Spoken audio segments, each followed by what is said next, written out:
Alors, Guillaume, un peu vexé quand même, hein, mais pas trop, ça va. Bon. Le principal, c'est que vous soyez là, encore en course. Guillaume, il doit avoir une 23aine, 24, 25 ans. Garçon très sympa, agent Banque de France, à la Banque de France. Oui. Mais où ça, exact? À Paris. À Paris. Dominique, bravo, qualifié Dominique. Il joue pour une 3e victoire. Et il est en seconde position. Gilbert mène la course.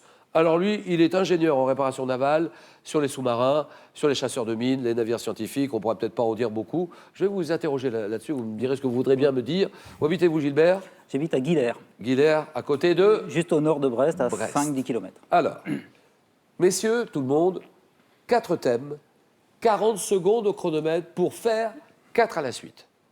À chaque glissade, on retombe à 0, il faut tout refaire. La mouche. Le thème mystère que vous pouvez découvrir, exclusivité Twitter, hashtag QPUC. N'hésitez pas à réagir au match qui se joue en face de vous. Le massif du Mont Blanc. Arsène Lupin et ses aventures. Puisque aujourd'hui, 11 décembre, on célèbre les 150 ans de la naissance de Maurice Leblanc. Et à cette occasion, on propose ce questionnaire sur son héros phare, connu pour être un gentleman cambrioleur. Je vais tenter Arsène Lupin et ses aventures. Arsène Lupin, d'accord. Voilà, le choix est fait, on ne peut plus revenir en arrière. Donc Gilbert, dites-nous ce que vous faites. Vous gérez toutes les modifications sur les bateaux, sur les sous-marins. C'est les sous-marins, les chasseurs de mines ou les navires scientifiques de la Marine nationale. Et vous travaillez à quai ou vous travaillez... Je travaille à Brest, dans le port de Brest. D'accord, À quai. non mais je veux dire, vous ne partez pas avec le Non, sous-marin? je ne pars pas avec le sous-marin. L'équipage? Je ne pars pas en mer. Rien Je ne pars du pas en tout. mer. Bon Gilbert, on y va. Arsène Lupin et ses aventures. Top, un personnage principal des romans de Conan Doyle, inspiré à l'éditeur de Leblanc l'idée de créer un héros français qui aurait le même succès. Sherlock Holmes. Quelle aventure d'Arsène Lupin dont l'action se déroule sur le territoire d'Étretat évoque un trésor ayant appartenu au roi de France? L'aiguille creuse. Dans quelle aventure se passant sur une île au large du Finistère, une femme cherche-t-elle son fils, disparu 14 ans auparavant? Je ne sais pas. Dans quel magazine, lancé au début du XXe par Pierre Lafitte, les aventures pas. d'Arsène Lupin? Quel comédien, disparu 2013, est célèbre pour avoir interprété le gentleman cambrioleur de Maurice Leblanc dans une série télé? D'écrière. Oui. Dans quel type de bande dessinée né au Japon, Arsène est-il Manga. devenu... De quel habit masculin de cérémonie noire et à basque étroite est-il revêtu pour courir sur Redingote. sur les toits? Redingote. C'est non. Non. Le frac, frac. c'est oui. 2 points, Gilbert.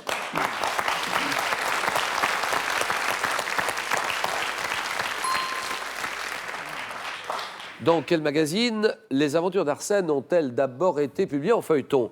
Je sais tout. Magazine Je sais tout. Dans quelle aventure se passant sur une île au large du Finistère, une femme cherche-t-elle son fils, disparu 14 ans auparavant? C'est l'île aux 30 cercueils. 2 points. Que dit Dominique? Je vais prendre la mouche. Ça les fait rire. Ça, alors là, ça c'est bon. Fallait Donc la vous faire. prenez la mouche. D'accord. Alors la mouche, Dominique, gestionnaire, passionné de musique, centaines de concerts à votre actif quand même, hein, c'est pas mal. Oui, facilement. Mais là, on oublie tout. Et on est sur la mouche. On est bien d'accord, parce que vous jouez gros là. Hein. Prêt? Je suis prêt. Chrono. La mouche. Top, quelle mouche d'Afrique du genre glossine est responsable? Tchétché. Combien de pattes une mouche possède-t-elle? 6. À quel ordre d'insectes pourvu de 2 ailes la mouche appartient-elle? Les diptères. Quel nom portaient les petits coussinets situés à l'extrémité des pattes de la mouche, qui lui permettent par exemple de marcher au plafond? Les ventouses. Quelle grosse mouche pique l'homme et le bétail dont elle suce le sang? Le temps. Quelle larve de mouche élevée en milieu Massicot. stérile?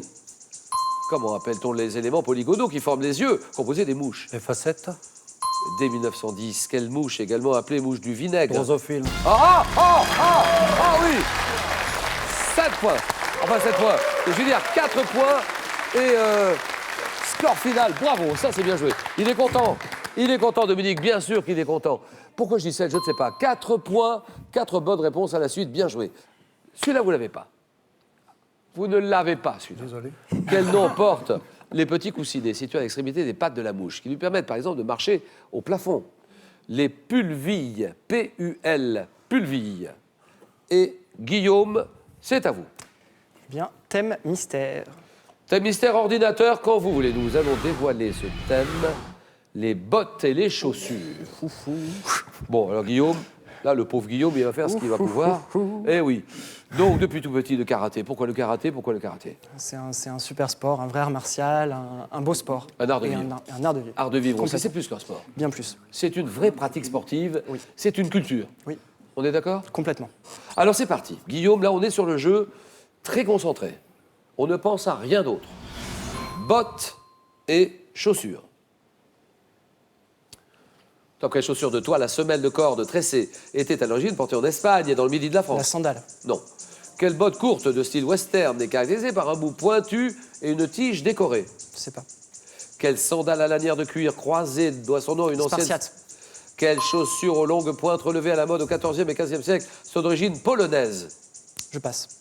Quelle sandale de plage formée d'une semelle et d'une bride glissée entre les orteils? Les tongs. Oui. Quelle chaussure souple et basse, sans attache et parfois dans sa version masculine, ornée de pompons d'une bride métallique? Je sais pas. Quelle chaussure de femme à talons larges et bas tient son nom du fait qu'elle est confortable pour marcher? Compensé. Quelle chaussure lacée doit son nom à un lord anglais du 18e? Aïe, aïe, aïe, aïe, aïe. Là, vous l'aviez. Non, vous pouviez faire 2. Peut-être. Non, non. Ça, c'est le derby.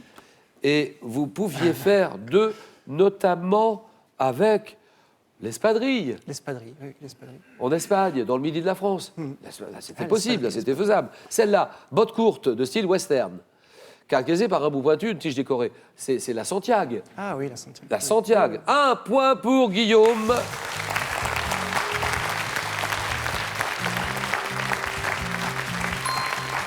Et les chaussures d'origine polonaise, la poulaine, les souliers à la poulaine.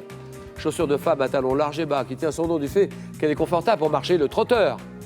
Et chaussures souples et basses ornées de pompons d'une bride métallique, le mocassin classique. Le mocassin, Guillaume est à 1 point. Allez Guillaume.